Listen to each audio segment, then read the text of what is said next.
નમસ્કાર દર્શક મિત્રો, રિયલ સમાચારમાં આપનું હાર્દિક સ્વાગત છે। સમાચારોની શરૂઆત કરતા પહેલા એક નજર કરીએ આજના મુખ્ય સમાચારો પર।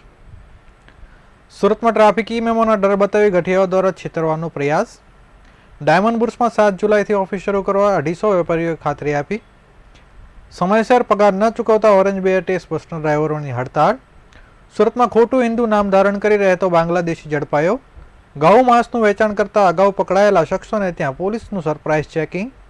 રથયાત્રા પૂર્વે 108 નદીના જળથી ભગવાન જગન્નાથ, બહેન સુભદ્રા અને ભાઈ બલભદ્રનો જળાભિષેક। સમાચારો વિગતવાર જોઈએ। શહેરમાં ટ્રાફિક વ્યવસ્થા સુધારવા માટે શહેર પોલીસ કમિશનર અનુપમસિંહ ગહેલોતના પ્રયાસથી ટ્રાફિક સિગ્નલ વ્યવસ્થાનું પાલન શહેરીજનો કરતા થયા છે। હવે પોલીસ અને પાલિકા વધુ સારી રીતે ટ્રાફિક સંચાલન થાય તે માટે સહિયારા પ્રયાસ કરી રહ્યા છે। ત્યારે આ સકારાત્મક બદલાવ વચ્ચે પણ કેટલાક ધુતારા લૂંટારુઓએ ભોળી પ્રજાને લૂંટવાની તક શોધી લીધી છે। સિગ્નલ બ્રેક કરનારાઓને પોલીસ દંડ ફટકારી રહી છે, ત્યારે કેટલાક ચીટરોએ લોકોને મેમોનો ડર બતાવી ફોન કરી ઠગવાનું શરૂ કર્યું છે। આવો જ એક ફોન સુરતના એક નાગરિકને આવ્યો હતો, એનો ઓડિયો ક્લિપ વાયરલ થઈ છે। સુરત શહેર ટ્રાફિક સિગ્નલના નામે મોટું સ્કેમ કરવાનું શરૂ થઈ ગયું છે। તમારા વાહન પર મેમો ઇસ્યુ થયા છે, તમે ઓનલાઈન દંડ ભરી દો તો લાયસન્સ કેન્સલ નહીં થશે, નહીં તો તમારું લાયસન્સ કેન્સલ કરવામાં આવશે તેવો ડર બતાવી ચીટરો લોકોને ડરાવી રહ્યા છે। સુરતના એક નાગરિકે આવો ફોન આવ્યો હતો, જેમાં ફોન કરનાર ઠગે ઉમરા હીરાબાગ પોલીસ સ્ટેશનથી બોલું છું એવું કહ્યું હતું। અહીં સુરતના નાગરિકે ચીટરની લુચ્ચાઈ પકડી લીધી હતી અને સુરતના જાગૃત નાગરિકે આવી ઓડિયો ક્લિપ સાથે એક મેસેજ સોશિયલ મીડિયામાં વાયરલ કરી લોકોને જાગૃત કરવાનું કાર્ય કર્યું છે। આ મામલે સુરત ટ્રાફિક DCP અમિતા વાનાણીએ કહ્યું કે સુરત શહેર ટ્રાફિક પોલીસ તરફથી વાહન ચાલકોને કોઈ ફોન કરવામાં આવી રહ્યા નથી। મેમો તેમના રજિસ્ટર એડ્રેસ પર મોકલવામાં આવે છે, તે પહેલાં કોઈ ઇન્ટિમેશન કોલ કરાતા નથી। આવા ઠગોથી સુરતની પ્રજાને એલર્ટ રહેવા જણાવાયું છે।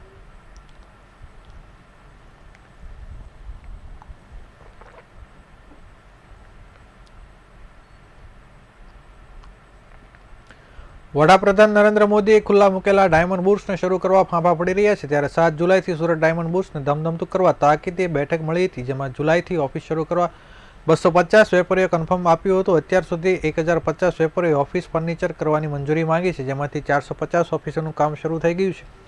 બીજી તરફ બુર્સને કસ્ટમની તમામ પરવાનગી પણ મળી ગઈ છે। બુર્સના વાઇસ ચેરમેન લાલજી પટેલે જણાવ્યું હતું કે વધારેમાં વધારે ઓફિસ શરૂ થાય તેવું કમિટીનું આયોજન છે। જુલાઈમાં મોટા પ્રમાણમાં ઓફિસ શરૂ થશે, જેની તૈયારીઓના ભાગરૂપે મિટિંગનું આયોજન કરાયું હતું, જેમાં 250 ઓફિસ શરૂ થાય એવો અંદાજ છે। આ ઉપરાંત કસ્ટમ હાઉસની પરવાનગીઓ પણ આવી ગઈ છે। જુલાઈ મહિનામાં વધારે ઓફિસ શરૂ થાય તેવું સુરત ડાયમંડ બુર્સ કમિટીનું આયોજન છે।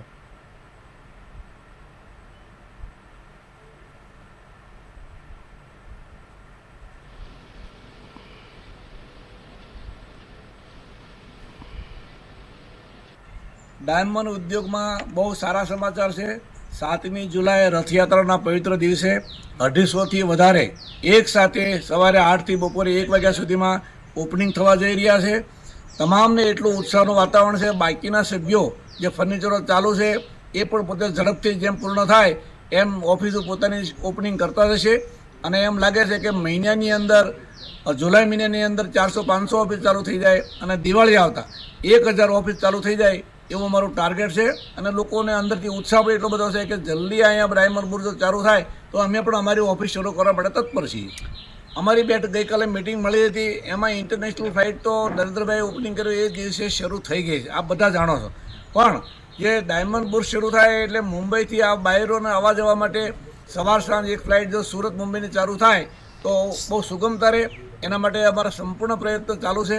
અને અમને આશા છે કે એક દિવસે ડાયમંડ બુર્સમાં આવવા જવા માટે ફ્લાઇટ શરૂ થઈ જશે।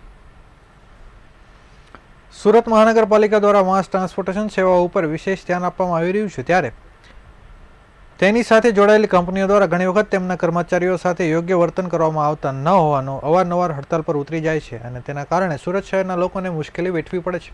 આજે ફરી એક વખત ઓરેન્જ BRTS બસના ડ્રાઈવરો પગાર સમયસર ન થતાં હડતાલ ઉપર ઉતરી ગયા હતા, જે બાદ તેઓએ ટેકનિકલ કારણો સમજાવતા હડતાલ પૂર્ણ કરી કામ પર જોડાયા હતા।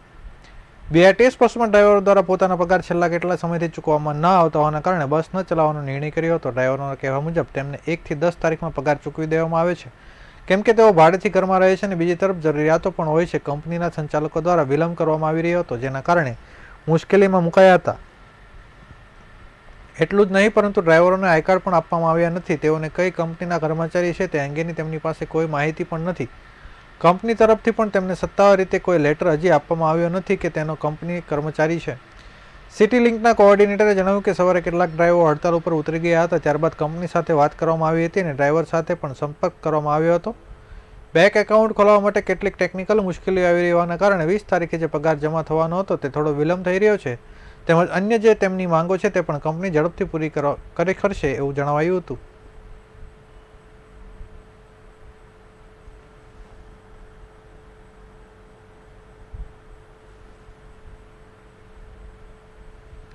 સુરત શહેરના ઊન વિસ્તારમાંથી બાંગ્લાદેશી એક શખ્સ ખોટું હિન્દુ નામ ધારણ કરી બોગસ ડોક્યુમેન્ટના આધારે બનાવેલ ભારતીય પાસપોર્ટ, આધાર કાર્ડ, પાન કાર્ડ અને એલસી સાથે ઝડપાયો હતો.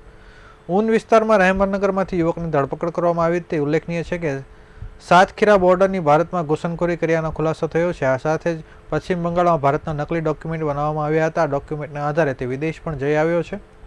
એસઓજી પોલીસે બાતમી મળી હતી કે એક બાંગ્લાદેશી મુસ્લિમ શખ્સે પોતે ભારતીય નાગરિક હોવાનું પ્રસ્થાપિત કરવા ખોટું નામ ધારણ કરી પોતાના ખોટા નામના આધાર પુરાવા બનાવ્યા છે.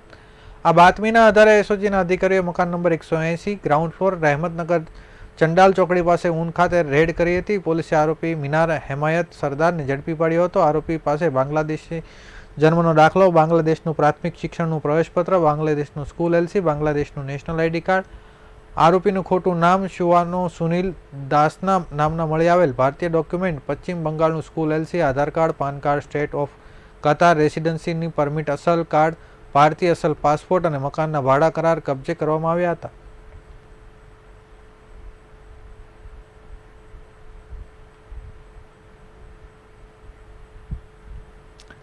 ગૌમાંસના વેપાર પર પ્રતિબંધ લગાવવામાં આવ્યો છે. તેમ છતાં ચોરી છુપીથી આ પ્રકારનો ધંધો થતો હોવાની આરોપી અવારનવાર ઝડપાઈ થતા હોય છે. ત્યારે આ જ પ્રકારનો વેપાર પર લગામ કસી શકાય તે હેતુથી પોલીસ દ્વારા સરપ્રાઇઝ ચેકિંગ કરવામાં આવ્યું હતું. અલગ અલગ પોલીસના ઉચ્ચ અધિકારીઓ તેમની ટીમો સાથે એકસાથે સરપ્રાઇઝ ચેકિંગમાં ઉતરી આવ્યા હતા. ગૌમાંસનો વેપાર કરતા અગાઉ પકડાયેલા શકમંદ ઈસમોને રહેણાંક સ્થળો તેમજ કતલખાનાની સંભવિત જગ્યાઓએ લાલગેટ પોલીસ, ચોક બજાર પોલીસ તથા મૈત્રીપુરા પોલીસ અને ડીસીપી સહિત તેઓની સર્વેલન્સ સ્ટાફના પોલીસ માણસોની અલગ અલગ ટીમો બનાવી ઓચિંતા એકી સાથે સરપ્રાઇઝ ચેકિંગ હાથ ધરવામાં આવ્યું હતું. દરમિયાન કોઈ ગુનાહિત પ્રવૃત્તિ ચાલતી હોવાનું જણાવ્યું ન હતું. તેમજ આવનારા દિવસોમાં પણ આ પ્રકારનું ચેકિંગ તથા રેડ કરવાની કાર્યવાહી સતત ચાલુ રહેશે તેમ જણાવાયું હતું.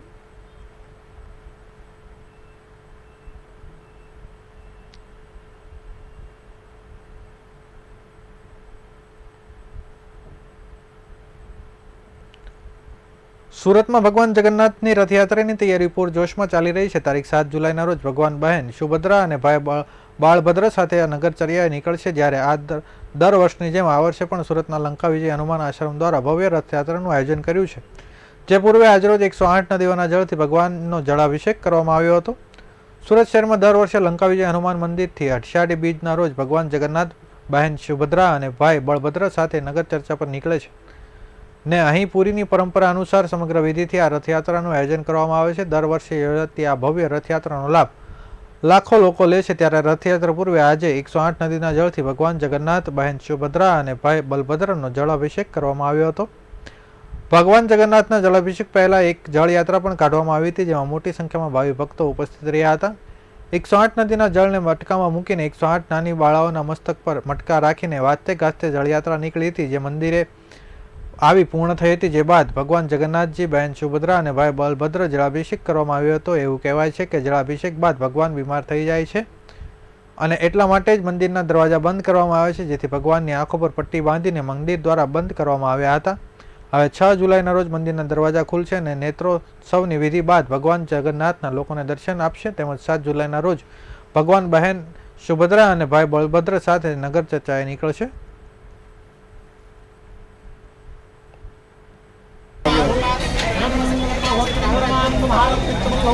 ओम गंधंगारा द्राविस्वान नित्यपुष्करस्वामी भूतारा स्वांगो पुष्याः नमस्ते महापुण्यो बाबला.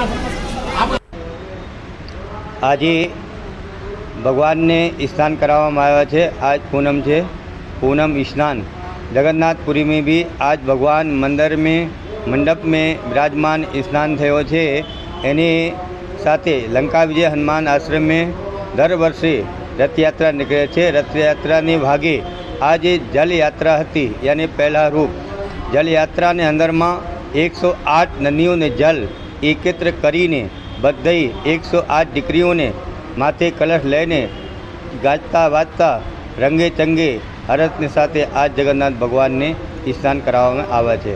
આજ સ્નાન કર્યા પછી જગન્નાથ ભગવાન માંદા પડી જાય છે અને કપાટ બંધ થઈ જાય છે. આજને પછી જગન્નાથપુરીમાં બી દર્શન બંધ થાય છે અને નેત્રોત્સવ દિવસે યાની 6 તારીખે નેત્રોત્સવ થશે ત્યારે ભગવાન દર્શન આપશે અને 7 તારીખે 7 जुलाई रंगे चंगे भगवान रथ यात्रा में विराजमान थઈને नगर दर्शन माटे नगर से एकमात्र जगन्नाथ भगवान ही ऐसा है कि 33,000 देवी देवताओं में बरस में एक बार मंदिर से निकल कर बाहर आते हैं. સુરતના બિલ્ડરે 21 લોકો સાથે રૂપિયા 1.24 કરોડની છેતરપિંડી કરી છે તેવો આક્ષેપ કરવામાં આવ્યા હતા. બિલ્ડર ચંદ્રેશ કોટડિયાએ પ્લોટ વેચ્યા બાદ દસ્તાવેજ ન કરી છેતરપિંડી આચરી છે, જેમાં અઠવાલાઇન્સ પોલીસમાં ફરિયાદ નોંધી તપાસ હાથ ધરી હતી અને આરોપીને પકડી પાડ્યો છે. સુરતના એક બિલ્ડરે 21 લોકો સાથે છેતરપિંડી કર્યા હોવાનો આક્ષેપો થઈ રહ્યા છે. બિલ્ડરે નવસારી જલાલપુર પોસરા ગામે સાઈ ફ્લોરા પાર્ક નામની પ્લોટ વેચ્યા હતા. તમામ લોકો પાસેથી પ્લોટના નામે રૂપિયા લીધા અને ત્યારબાદ દસ્તાવેજ કરી ન આપતા મામલો પોલીસ સ્ટેશન પહોંચ્યો હતો.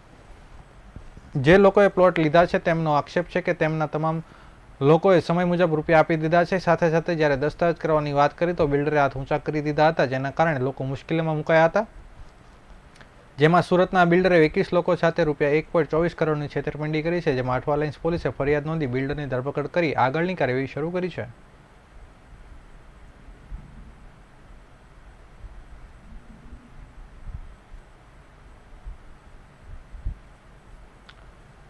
સુરતના એબીવીપી કાર્યકરો દ્વારા નીટનો વિરોધ કરવામાં આવી રહ્યો છે, જેને લઈને યુનિવર્સિટી ગેટ બહાર જ મોટી સંખ્યામાં એબીવીપીના કાર્યકર્તાઓ એકત્રિત થયા હતા અને સરકાર વિરોધ સૂત્રોચ્ચાર કર્યા હતા. તેમજ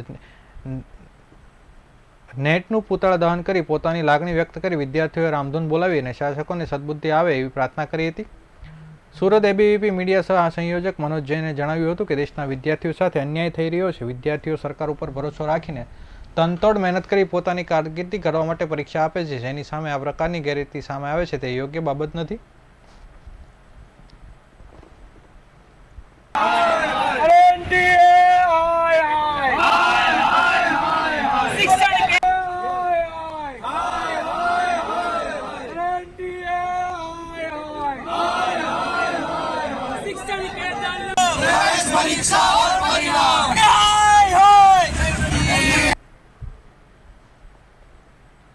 ગુજરાતમાં દારૂ પર પ્રતિબંધ છે, પરંતુ અહીંથી છૂટથી દારૂ મળે છે અને પીવાય પણ છે. હદ તો એ થઈ ગઈ કે ગુજરાતના સુરત શહેરના મહાનગરપાલિકાના અધિકારી કર્મચારીઓ પાલિકાને માલિકીના સ્વિમિંગ પુલની કચેરીમાં જ દારૂની મહેફિલ માણે છે. દારૂની મહેફિલ માણતા અધિકારીઓ વિડીયોમાં રંગે હાથ ઝડપાઈ ગયા હતા, જેના આધારે પોલીસે તમામની ધરપકડ કરી કાયદેસરની કાર્યવાહી હાથ ધરી છે.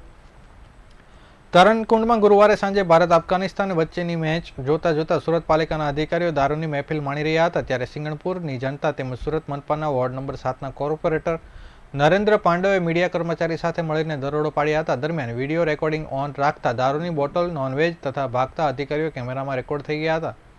દારૂ પાર્ટી કરનાર અધિકારીઓને સિનિયર ઇન્સ્પેક્ટર પંકજ ગાંધી, સેવિંગ inspector Tejas Khalasi, inspector Pinesh Sarang, inspector Ajay સેલર, કોન્ટ્રાક્ટર સંજય રેતીલાલ, સ્વિમિંગ કરવા આવેલો એક સભ્ય સાથે વોચમેન હતો. આ તમામ ક્લાસ 3 ઓફિસરો અને કતારગામ સભ્યો સ્વિમિંગ પુલમાં લોકો દ્વારા પાર્ટી કરતા રંગે હાથ ઝડપી પાડ્યા હતા. કોર્પોરેટરે 100 નંબર ડાયલ કરીને આ ઓફિસરોને પોલીસને સોંપી દેવામાં આવ્યા હતા, જેના આધારે પોલીસે તમામની ધરપકડ કરી કાયદેસરની કાર્યવાહી હાથ ધરી છે.